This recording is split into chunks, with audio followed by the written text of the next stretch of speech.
Hello everyone, you are all welcome to lecture number 730, and today's lecture is in continuation of the structural determination of citral, that is part 2.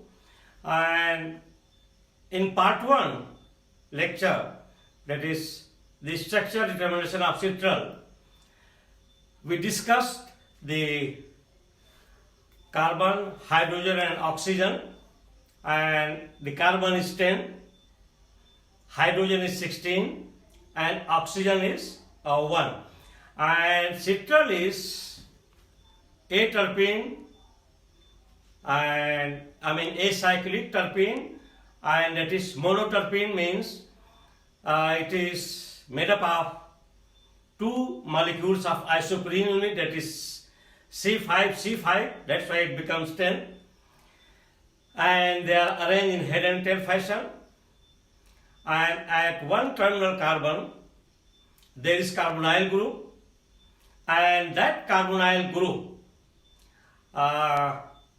is confirmed on the basis of three reactions. One, that it forms oxime; second, it forms bisulfite; and third one, it forms carbazone. So these three reactions, especially bisulfite and oxime, is only possible to get when there is carbonyl group, ono group, and that carbonyl group may be ketone or aldehyde. When the citral was subjected to oxidation, it is changed into geranic acid. And in the formation of geranic acid, that is C10H16O2, there is no loss of carbon atom. And since there is no loss of carbon atom in the formation of geranic acid, it confirms that the carbonyl group in citral is aldehyde. Because if there would have been keto group, definitely it would have lost carbon. There would have been splitting of this isoprene unit. Splitting is only possible once there is keto group.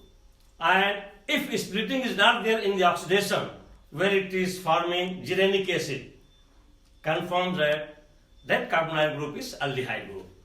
Now, when the citral is subjected to hydration, it is converted into geraniol, and once it is subjected, this geraniol, to hydrogenation, it is changed into citranolol, and again this citranolol, when it is subjected to hydrogenation, it gives dihydrocitranolol. So in this reaction, it is consuming three molecules of hydrogen. Two molecules of hydrogens, they are responsible of converting two double bonds into single bond, saturation, from unsaturation to saturation. And from water, one molecule of hydrogen is responsible of converting aldehyde group into alcoholic group. So this reaction also very important, and this also confirms the presence of aldehyde and the presence of two double bond. Now the question comes that it is made up of two units of isoprene unit. So once it is made up of two units of isoprene unit, it means it has four terminal carbons, and these four terminal carbons are eligible to have aldehyde group either there, here or here. And this is actually, it is your methyl group. If I am saying this one, I can write like this, that it is methyl group, and also it is isopropyl methyl group if I am writing here like this. So, and here this CHO is there. So this CHO is attached to this methyl group, not with isopropyl system. So that I will be discussing on the basis of reaction.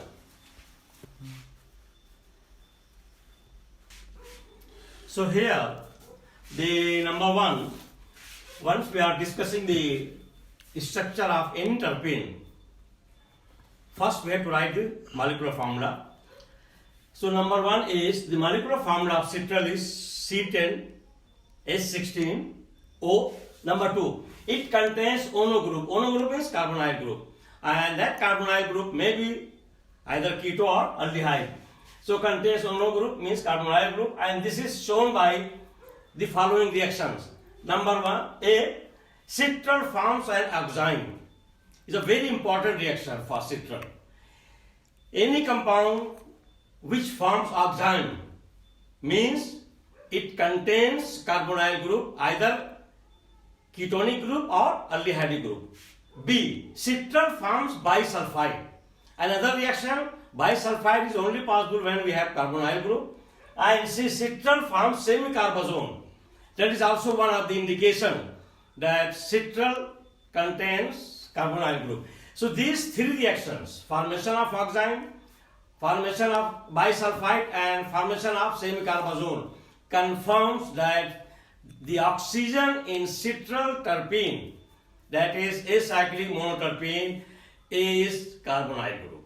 And that carbonyl group is ketone or aldehyde, is confirmed by this reaction. Number two, citral is treated with silver oxide, that is Ag2O, and gives gyrenic acid, that is C10H16O2 is gyrenic acid, and that is citral Ag2O, gyrenic acid C10H16O2.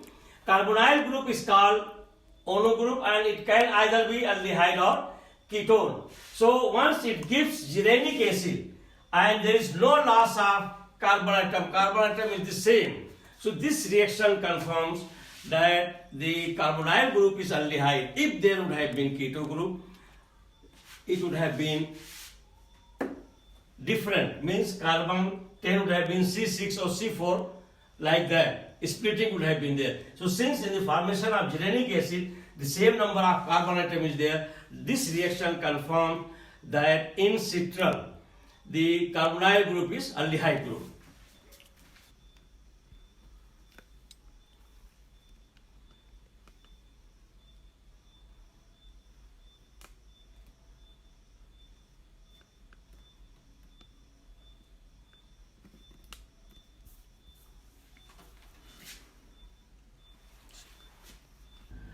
So in these reactions here, it is shown that when citral is treated with silver oxide, it gives gyrenic acid, that is C10H16O2, and there is no loss of carbon atom. Since there is no loss of carbon atom, it confirms that the ono group, that is carbonyl, is aldehyde group. And then in second reaction, when it is treated, citral is treated, it is hydrated with H2O, and with that H2O it is converted into geraniol. Then again it is subjected to hydrogenation. Then it is converted into citronellol. Then further hydrogenation is converted into dihydrocitronellol. And this reaction shows that the two molecules of hydrogen, they are responsible of converting double bond into single bond saturation, and one molecule of water is responsible of converting aldehyde into alcoholic group. So this reaction also confirms that citral is containing two double bonds and one aldehyde group. And also when citral is subjected to bromination, it gives tetrabromo derivative. Since it is consuming 4 bromine atoms, this reaction also confirms that citral is having two double bond. And in the third reaction, when citral is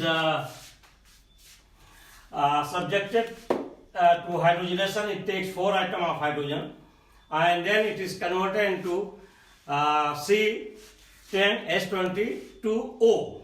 And for saturated hydrocarbon, to satisfy the formula, is H22, and that satisfies the formula for saturated compound is CnH2n plus 2. So this reaction very clearly indicates that citral is not cyclic, it is open chain. So here number 3, citral Ag2O, gyrenic acid we are getting, that is C10H16O2, and in the formation of gyrenic acid in presence of silver oxide there is no loss of carbon atom, and this shows that the ono group means carbonyl group, is aldehyde group. When citral is subjected to bromination, it gives tetrabromo derivative, and this indicates the presence of 2 double bonds in citral. Now when citral is treated with water H2O hydrated, we will get geraniol, there will be OH, and then again when it is subjected to hydrogenation, one double bond will be saturated and we will get citronellol, and again when it is subjected to hydrogenation we will get dihydrocitronellol. And the above reaction shows that 3 molecules of hydrogen are absorbed. This 1, 2 and 3 are absorbed, and the 2 are used to saturate double bonds. These 2 double bonds, 2 are used to saturate these 2 double bonds, and 1 bonds, and 1 molecule of water is used to convert aldehyde group into alcoholic group. The next reaction, C10H18O, out of citral, once it is subjected to hydrogenation, it is converted into C10H22O, and this C10H22O, or in other words we can say it is C10H22, and C10H22 is satisfying the formula, that is CnH2n plus 2, and that is for saturated compound. So the above formula C10H22O corresponds to the general formula CnH2n plus 2 for saturated hydrocarbons. So this reaction confirms that citral is not a cyclic compound.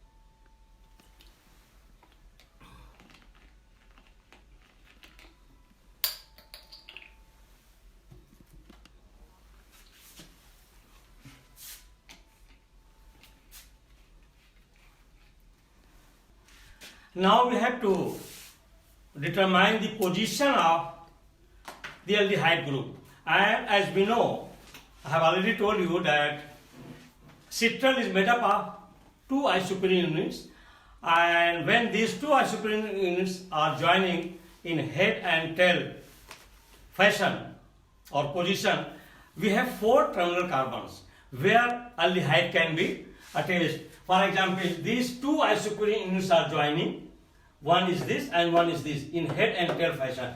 We are getting this skeleton for citral, and with this citral, these 1, 2, 3, 4 terminal carbons are there where we can expect aldehyde group to be attached. When citral is subjected to potassium hydrogen sulfate reaction, and by elimination of 1 molecule of water, it gives para-Simon skeleton, and that para-Simon skeleton is only possible because in this para-Simon skeleton, this is methyl group upward and this is here isopropyl group. So this methyl isopropyl will give this para-Simon where these 2 methyl and isopropyl groups are attached, and once we are getting para-Simon, once it is treated with potassium hydrogen sulfate, this confirms that the position of aldehyde is next to this methyl group. So it means that it is attached here. So in this way, the structure of your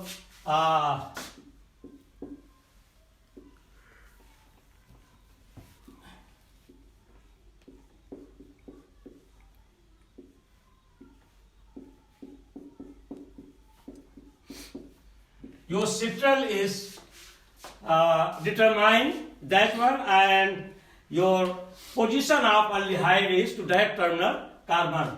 We know that aldehyde group is monovalent. It is monovalent, means it has only one valency left to be linked anywhere. And citral is having 4 terminal carbons, it can be attached anywhere. So since it is isopropyl is there, so once isopropyl is there, and here methyl group is also, so they have their position in the case of para-Simon compound. So if it would have been attached here, here or here, definitely we would have not given this methyl and isopropyl grouping in para-Simon. So this confirms that neither CHO is attached here, nor here, nor here, rather than it is attached to this carbon, terminal carbon. So there are 4 terminal carbons in citral, and we know citral is made up of 2 isoprene units joined together in head and tail fashion. In such type of structure, 4 carbon positions are available where aldehyde group can be attached. So once it is subjected, citral is treated with potassium hydrogen sulfate, and by removing by dehydration, by heating, we will get para-Simon skeleton. And in para-Simon skeleton, methyl group is intact, isopropyl group is intact. So only this position is remaining where it can be attached, and that is this position here. So this reaction shows that methyl as well as isopropyl groups are attached above and below the ring, and this reaction confirms that aldehyde group is attached next to methyl group, and next to methyl group means it is here.